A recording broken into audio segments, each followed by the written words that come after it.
اب ہم آتے ہیں سیدنا صالح علیہ السلام کے قصے کی طرف۔ دن گزرتے گئے اور لوگ ایک بار پھر ابلیس لعین کے وسوسے میں آ کر کفر کی طرف پلٹ آئے، کیونکہ ابلیس کسی بھی شخص کو وسوسے میں ڈالے بغیر نہیں چھوڑتا۔ اس طرح ایک بار پھر کفر پھیل گیا، چنانچہ اللہ نے ان کی ہدایت کے لیے صالح علیہ السلام کو مبعوث فرمایا۔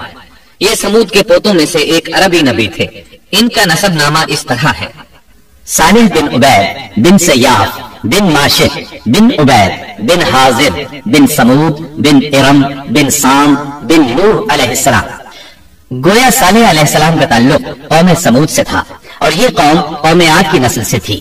سمود کی قوم نے یمن کو خیرباد کہا اور جزیرے سے شمال کی طرف منتقل ہو گئے، پھر وہاں ہجر نامی ایک بستی میں جا ٹھہرے۔ قرآن کریم کی سورۃ الحجر اسی بستی کے نام سے موسوم ہے۔ قوم عاد کا تذکرہ سورۃ الحجر کے علاوہ سورۃ الاحقاف اور سورہ ہود میں بھی ہے۔ اللہ تعالیٰ سورۃ الحجر آیت 80 میں فرماتے ہیں: اور ہجر والوں نے بھی رسولوں کو جھٹلایا۔ ہجر قوم سمود کا مرکزی شہر تھا۔ اب وہ مدائن صالح کے نام سے مشہور ہے۔ یہ شہر مدینہ منورہ کے شمال مغرب میں 380 کلومیٹر کے فاصلے پر واقع ہے۔ یہ لوگ بھی پہاڑوں کو تراش کر گھر بناتے تھے۔ یہ صنعت اور کاریگری انہوں نے قوم عاد سے وراثت میں پائی تھی۔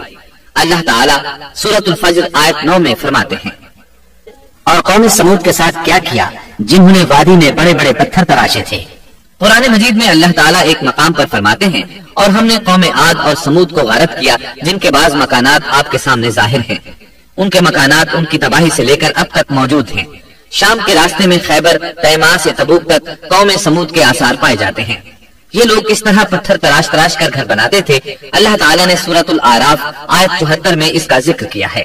اس وقت کو یاد کرو جب اللہ تعالیٰ نے تمہیں قوم عاد کے بعد جانشین بنایا اور تمہیں زمین پر رہنے کا ٹھکانہ دیا کہ نرم زمین پر محل بناتے ہو اور پہاڑوں کو تراش تراش کر ان میں گھر بناتے ہو۔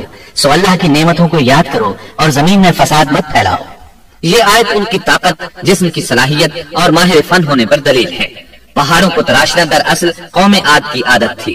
یہ بھی چونکہ انہی سے تھے، اس لیے وراثت میں یہ کام انہیں بھی آ گیا تھا۔ جس طرح اللہ نے عاد کو اپنی نعمتوں سے نوازا تھا، اسی طرح سمود کو ان سے بڑھ کر نعمتیں دی تھی۔ اللہ تعالیٰ صالح علیہ السلام کی زبانی ان سے فرماتے ہیں: اے قوم سمود، کیا تمہیں ان چیزوں میں بے فکری سے رہنے دیا جائے گا، یعنی باغات، چشموں، کھیتوں اور کھجوروں میں جن کا خوشہ ملائم ہے، اور تم پہاڑوں کو تراش کر پرتکلف گھر بناتے ہو؟ بس اللہ سے ڈرو اور میرا کہنا مانو۔ لیکن ان لوگوں نے ہر طرح سے قوم عاد کی پیروی کی، نصیحت پکڑنے کی بجائے بتوں کی عبادت شروع کر دی۔ اللہ نے ان کے درمیان صالح علیہ السلام کو مبعوث فرمایا۔ آپ نبوت ملنے سے پہلے بھی عقل مند اور علم والے تھے، باعزت گھرانے سے تعلق رکھتے تھے، اپنے معاملات میں لوگ ان سے مشورے لیتے تھے، لہٰذا انہیں ایک خاص مقام حاصل تھا۔ لیکن جب آپ نے انہیں ایک اللہ پر ایمان لانے، اس کے سوا کسی کی عبادت نہ کرنے کی دعوت دی تو ان کا ساتھ چھوڑ گئے۔ جواب میں ان سے کہنے لگے: اے صالح، اس سے پہلے تو ہم تجھ سے بہت کچھ امیدیں لگائے ہوئے تھے۔ مطلب یہ کہ پہلے تو ہمارے نزدیک آپ کا بہت مرتبہ تھا، مقام تھا، ہمیں آپ سے بہت امیدیں تھیں، لیکن آپ نے تو یہ باتیں کہہ کر ہماری ساری امیدوں پر پانی پھیر دیا۔ ان کے اس جواب کے باوجود صالح علیہ السلام انہیں اللہ کی طرف بلاتے رہے اور ان سے کہتے رہے: اے میری قوم، اللہ کی عبادت کرو، اس کے سوا تمہارا کوئی معبود نہیں۔ تمام انبیاء کی اپنی اپنی قوم کو یہی دعوت تھی کہ اے لوگو، اللہ کی عبادت کرو، اسی نے تمہیں زمین سے پیدا کیا ہے، اسی نے تمہیں زمین میں آباد کیا ہے، اس سے معافی طلب کرو، یقیناً میرا رب قریب ہے اور دعاؤں کو قبول کرنے والا ہے۔ اے میری قوم، تم نیکی سے پہلے برائی کی جلدی کر رہے ہو، اللہ سے معافی کیوں نہیں مانگتے کہ تم پر رحم کیا جائے؟